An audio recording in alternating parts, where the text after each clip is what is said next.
If you're trying to recover from anxiety and panic, you're probably doing it completely wrong.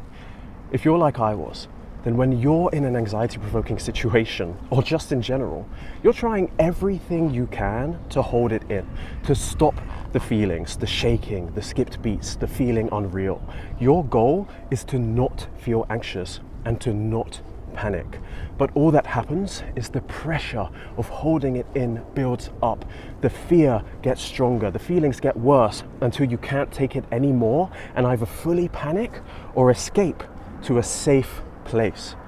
But of course that happens because you're trying so hard to hold something in that shouldn't be held in. All of these feelings are caused and maintained by the fear of them and by trying to suppress them.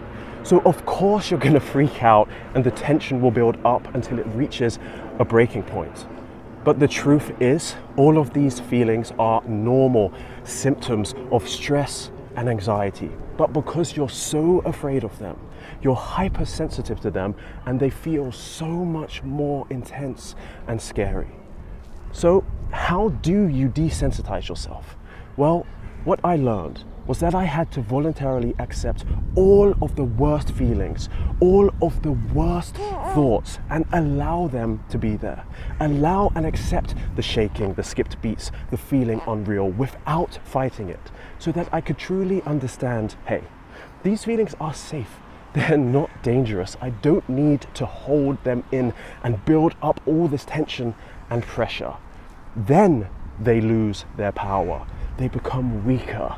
The tension doesn't build up, it just passes through. Now, I'm not saying by accepting everything will just go away, but that's the point.